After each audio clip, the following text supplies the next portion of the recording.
Hi everyone. We thought it fitting this week, since Sunday is the 15th anniversary of the 9/11 tragedy, that we take a moment to pause and remember some of the EMS workers that were involved in that day. So I'm here today at the Reliance Fire Company, which is located in my hometown here in Berwick, Pennsylvania. And a guy by the name of Colin Hill did his Eagle Scout project and put up this beautiful memorial to the 9/11 first responders. And so I thought it'd be fitting to take a minute to remember the 411 emergency first responders total that died that day.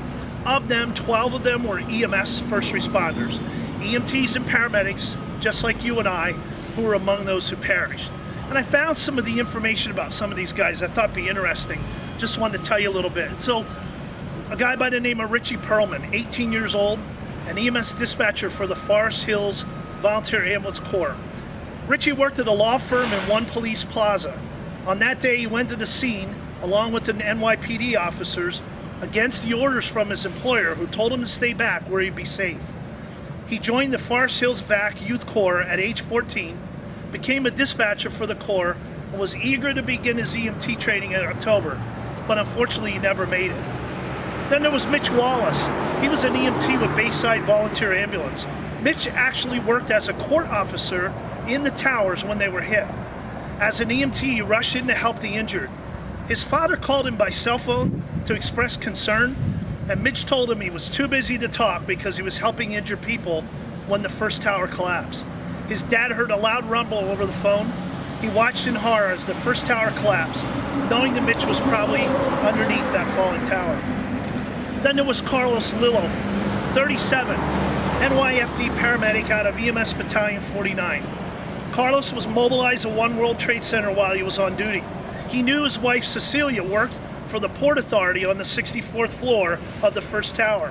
Cecilia believes that Carlos ran into the building to find her because she was unable to reach him via cell phone to tell him she had got out safely, and then the first tower collapsed. And then there was Ricardo Quinn, 40, an NYFD paramedic out of EMS Battalion 57. Quinn ran into Tower 2, bandaged a fellow medic who was hit by fallen debris, loaded a second patient into an ambulance, and ran back inside to help a third time, and was inside when Tower 2 fell. And finally, Yamel Marino, 24, EMT, MetroCare at a Montefiore Medical Center EMT. One of the first to reach the scene, Yamel was the single mother of an 8-year-old son, who, by the way, is 23 today. Grew up without his mom.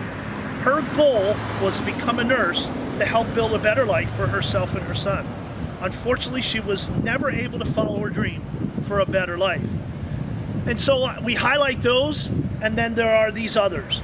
They include Keith Fairbairn, 24, a paramedic from New York Presbyterian Hospital.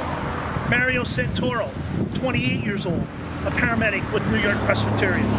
Mohammed Salman Hamdani, 23, part-time FDNY EMT that rushed in to help, who was also a member of the NYPD Cadet Corps.